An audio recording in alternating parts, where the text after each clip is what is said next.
Stones unchanged, we understand, from the side that thrashed Gravesend and Northfleet 4-0 in the FA Cup this time last week, in certainly what I thought was certainly the best performance from a Maidstone side that I've seen so far this season. Signs of encouraging form from the Stones as well, given that the previous weekend they were 2-0 winners over Worthing in what was far from expected to be an easy ride, I think, down the south coast there. I think a lot of people remembering what happened in that playoff semi-final last year thought that it might be a tougher game than it actually was, but Maidstone were pretty much full control of that for really the whole 90 minutes, I thought. Here comes the corner from Brooks. His hands plastered across his chest there for a second. This one is going to go short to Papadopoulos, and it comes back into the area. You can see what they were trying to do there, but the execution wasn't quite there. Sam Corn being urged to shoot, but he's far too far out for that. Instead, it's picked up by Blair towards the corner flag on the left-hand side. Blair at the byline crosses it towards the far side of the area. Benton chucks it down to Corn, and Corn shoots, and it's a really sharp save by Horlock.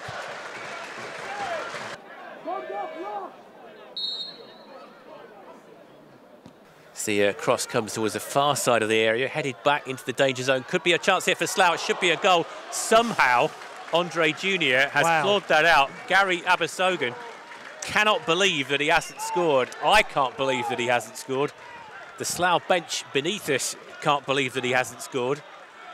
I'm going to quickly correct myself, Fred, for that point. It's us and St Albans that haven't had home league wins. Worthing have had one home league win. So before anybody writes in, the usual PO box. Yeah, the league position is not that healthy, really. I'm talking about how Maidstone have picked up in recent weeks, but there's a certain amount of damage to be undone. As here's Blair on the edge of the area. Might fall for Seaman. Seaman has taken a touch. He tries to push it through. There's nearly an own goal there. He was trying to get it through to Benton. Good territory, almost as good as a corner from this range. Seaman with the long throw, the way Maidstone is set up here. Looks like he's aiming for Iweka, who heads it on, and it could be a chance here for Maidstone. There's a tumble in the area. Blair went down. Again, it was bouncing very, very awkwardly. And in the end, Horlock will pick it up. Referee just sort of wagging his finger at Blair there, I think to suggest that he didn't think that there was much in that. Slough now in possession in Maidstone territory, trying to come forward. A stumble by Dan Roth, I think it was. In fact, it was Prosper. Gives it back to Bayliss. Now Gilbert tries to flick it inside, but Iweka... Oh. Well, Iweka has he meant that, Fred. Made a mistake there, but he's passed it straight to Sam Corn. It accidentally turned into a great ball. Here's Seaman now trying to find Blair in the area, and it's nearly an own goal. Could be a goal for Blair, and Blair has somehow missed one of the easiest chances you'll ever get in your life there. It's Beedon who's managed to have a Beadles about moment, frankly, and swing his left leg at it. He'd done that a few moments earlier in the previous attack and got away with it, didn't get it anywhere near his own goal frame. But as you quite rightly say, Fred, Blair's had a chance there. He's come at it with the right foot, it's bobbling, it's going up. And Ebbsfleet last weekend have been, you know, first 10-15 minutes, these goals going in. Stones would certainly be very appreciative if they could get ahead before half-time, but it's a long way to go to that. It's a shot from distance from Slough, and it's a great save. For reasons like that, Fred. Andre Jr. It was Dan Roth, I believe, who was the player that unleashed from about 30 yards. It's been 3 clean sheets in a row out of the 4 or 5 the Stones have had this season, and half of them in this most recent winning run, with them two sat in front of the defence. There's a chance for a second. It looked like it was going to open up for Slough, but Maidstone have cleared it, and now Blair is chasing. Blair has done well again ahead of Bayliss to win that ball. Bayliss ought to have been favourite for that. Cross comes in from Seaman to Benton, and Benton can't time his jump properly. That was a terrific ball in from Charlie Seaman, and Benton just misjudged it, I think. I shan't be heightist, Fred, but I think you'd probably say most people around this ground would have switched the positioning of Papadopoulos and Benton. There's a bit of a passage of play where the ball has barely hit the ground for a second there. There's a high foot there by the Slough player. Nearly picked his nose with his studs there, Fred, didn't he? Yeah, it's Gilbert who, very high foot. And again, still hasn't ended up in the book. taken quickly by Corn. Brooks is now surging forward. He's got Papadopoulos on the left-hand side. Papadopoulos gets to the byline, puts the cross in, and the keeper does very well to claw that out of the top corner. I don't know whether he was actually going for goal there or whether that was a cross. Only he'll be able to tell us that. 6 and 2 threes as to whether that is a shot or a cross. Either way, it's another chance for a Brooks corner. And here it comes towards the near post this time. It's turned in by Blair. Well, I don't know what happened there. Has it been given? It seems to have been given. Just want to confirm it's a goal. It is a goal. It is a goal. Just a bit of confusion because the referee was talking to Temi Oweka there. Now, the reason that we're confused is the corner came in and it just seemed to stop about 3 yards out, and it was almost like Blair couldn't believe his luck. And in the end, he just did what any striker would do in that situation and pokes it home. This time is level with the edge of the penalty area. Good Brooks, territory in rugby terms gained. again, hurls this one towards Oweka. Oweka flicks it on. It's headed clear by Bayliss as far as Corn. Corn turns and shoots and doesn't miss by much there. It was a volley by Sam Corn from about 20 yards out, I would say. And it just dipped about a yard over the bar. Showing short there. There are 3 Maidstone defenders in a line around the penalty spot. Papadopoulos comes into the area. Ball goes short towards the near post. It goes to Oweka, and eventually it's hacked clear by Slough, and it's going to bounce kindly, I think, where Fowler is going to intercept it. Fowler had to be careful there.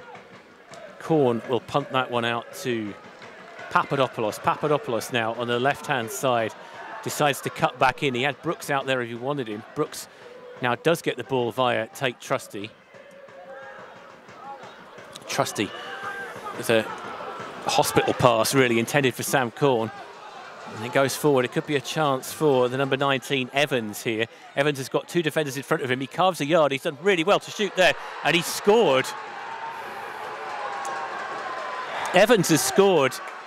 It's a sheer power on the shot. I think Andre Jr. couldn't keep it out. And that really, coming from that short pass, Evans had 2 players in front of him. He's done extremely well to carve himself a yard of space there. And in the end, the power on the shot has just beaten Andre Jr. 6 amber shirts inside the area. Corn lurking on the edge, goes towards the middle of the area. Still hasn't been cleared. There's a header by Trusty, and Trusty's hit the bar. And now it's going to be cleared. In fact, the Slough player has gone down injured. Trusty had to go for the ball there. Trusty hit the bar. Just couldn't keep the header down, could he? Yeah, it wasn't going to dip. It's come off the face of the crossbar rather than underneath and dipping down, and Benton's just finding himself in the book now. He's tried to challenge for the ball aerially, and he's left a little bit on him, and referee England's going to put Benton in the books. That'll be the 3rd one in. As the ball is chipped towards the edge of the Slough area where Benton is lurking. It might fall for Blair, but Bayliss just about hacks it clear. And now Papadopoulos is trying to bring it under control on the left-hand side of midfield. He's going to do well to keep that in. He has done well to keep it in. Got past one player, gets to the edge of the area, lays it off for Trusty. Trusty will play it back to Corn. Corn will wait a pass to Brooks. Brooks with a cross towards the near post. Seaman is just about shoved away from the ball. Benton should keep this in. Benton does keep it in. Benton lays it off for Sam Corn, and Sam Corn plays it into the area. It might fall for Brooks, and Brooks is going to shoot here. And Brooks has not missed by much there. First time hit from the edge of the area. It would have been spectacular if it had gone in, and I would guess that it probably missed by about a yard. Seaman could do there in that situation, apart from go for the header. It didn't quite fall where he wanted it to. Oweka heads that one forward. He's looking for Blair. Bayliss will hack that one downfield. It's picked up by Gilbert. Gilbert has done well to keep that ahead of Trusty. And now the ball is with Abisokan on the right-hand side of the area. Abisokan will cross. Could be a chance here for the Slough number 2, and he's just shot over Josh Jackman. Gilbert and Bayliss are still standing over this one, and the referee is just remonstrating with Evans, telling him to stand clear of the defensive position. And now it's going to be Bayliss who takes the free kick, and Bayliss has just, well, it's deflected off the wall. just reiterate where this free kick is. Brooks is just inside the touchline, about 25 yards from goal. Nasty in-swinger, and Benton heads it just wide. From where we were in the commentary booth, it always looked like it was going wide. It was a really good ball in by Brooks. And Benton was unmarked. He was playing through the pain barrier. That does sound like Rafe. That would explain why he has made way at 76 minutes. And Greenwich just offers you that bit more of a threat when it comes to set pieces. Late on in the game, we've seen the Stones do that a lot already this season, so that might be part of a problem here for Maidstone. Ball is into the area, and Slough should have scored there. Spasov received a terrific cross. He was in space in the area, he'd lost his marker. Alexis Andre Jr. to step in. Fortunate, the right word there, Fred, because yeah, that could have gone awfully wrong for the Stones there, and good defending in the finish to stop Evans getting another one, or Spasov rather. It's Corn for Maidstone. Plays it forward to Seaman, who plays it back to Fowler. Fowler has got Coulthurst in the area to look at if he wants him. He can't find him. He's going to go to Sam Corn instead. He goes forward to Seaman. And Fowler has gone down. He's got back up again.